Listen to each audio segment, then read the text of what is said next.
All right, so here's an international story for local potential visitors from South Africa over to the UK. Visiting the United Kingdom could come at an extra cost. And no, I do not mean the rand-pound cost or the rand-euro at the moment. The cost of work and tourist visas going to rise 15%, while the cost of all other visas going to go up at least 20%. Let me bring in Olly Barratt, our UK correspondent, joining us this evening. Hello to you, Olly. Evening. Where's the extra money coming in? Why is this happening? This is happening, Gareth, for domestic political reasons in many ways. What has happened is that the government of Rishi Sunak, the Prime Minister, have been trying for some time to try and bring an end to a huge round of industrial action across swathes of the economy. Strikes in the health service, for example, in schools. We've seen other parts of the public services on strike at various points over the last year or so because of the cost of living crisis that the UK is experiencing, like pretty much every other country around the world. And the government is trying to end that round of industrial dispute with a new pay offer to public service workers. It says it's going to pay most public sector workers in the coming year 6 to 7% more than they were previously getting. So not actually keeping up with inflation, but still an expensive jump in terms of public spending. And the way that Rishi Sunak's government says it wants to pay for this is partly through hiking the cost of visas for international travellers and migrants coming to the UK. The Prime Minister says that that is a fair way to raise some of that money, because what he doesn't want to do, he says, is put up taxes any further or another round of borrowing to pay for that public sector pay increase. So one of the ways that the Prime Minister is suggesting filling that gap is by hiking those visas for international travellers from places like South Africa. Yeah, and I suppose the problem is, you nailed it on the head there as you used the word tourist, Olly, as well.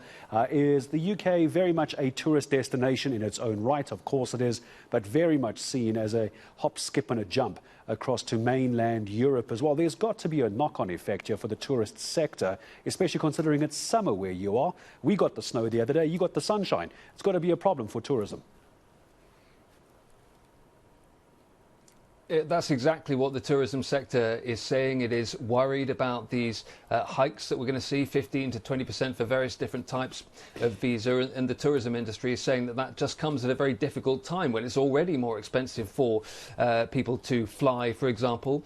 When they get to the UK, things are more expensive than the last time they came because of the inflation rate that is being seen in this economy. And that's also a concern that's being replicated in a similar way in other sectors. For example, in the medical sector, you're hearing a lot of doctors' unions saying it's going to be difficult to recruit staff that are desperately needed in the National Health Service if it's going to cost those employees more to get over to the United Kingdom. The other element to this, added to tourism, when it comes to work visas, is that the other thing the government is doing is hiking the fee that allows people who come here on a migrant visa, a work visa of some sort, to access the National Health Service if they need to be treated by the NHS. That is also leading to criticism from migrants groups, for example, who say that that will sometimes be the most vulnerable people having to pay double effectively, because they're paying through their taxes when they're here in the UK anyway for the NHS. They're also paying this extra fee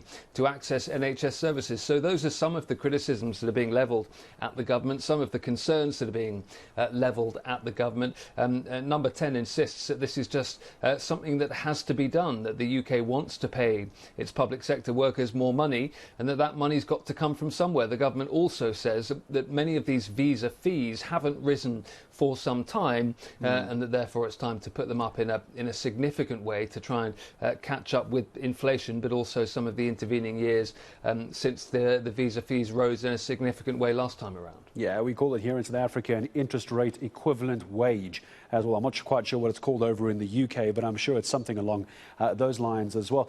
Olly, I don't know if you want to go into too much detail of all the different visas. I mean, obviously you're not international relations, but when we talk about visas, you and I mentioned tourism, of course, that's a big one, but surely this is going to impact, for example, student visas, working visas, ancestral visas. I can keep going. Is this across the board, or is it just one kind of visa?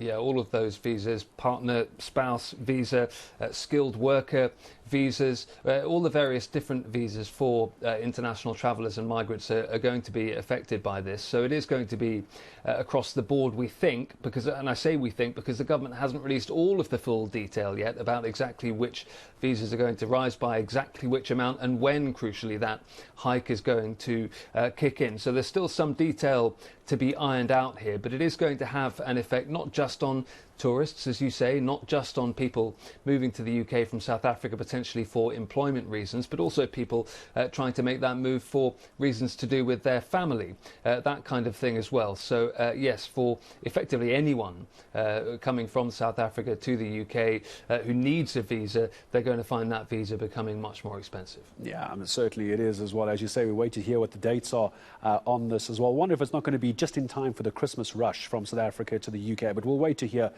on that as well. Domestically, though, obviously here in South Africa, Olly, we worry about the cost because it is so very expensive when we convert.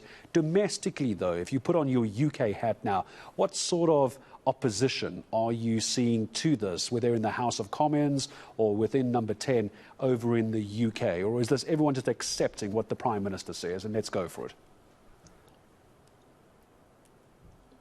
Well, one of the areas of criticism or concern, shall we say, is that some people are pointing to the government's plans and saying they're not sure they actually even add up. They're not sure. Just to get you over here as well. And then, as you say, Olly, it leaves a gap in the economy and in the sector that it might be contributing to. Olly Barratt, all the way from the UK for us this evening. Thank you very much, Indy. But it's right across the board, as Olly was alluding to. There's so many of them.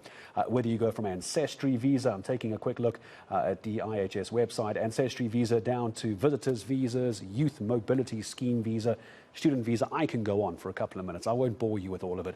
Point is, if you're planning to go over to the UK, you might want to just double check before you head off to go and get your visa done this evening. Olly Barratt, UK correspondent, thank you very much indeed for your time.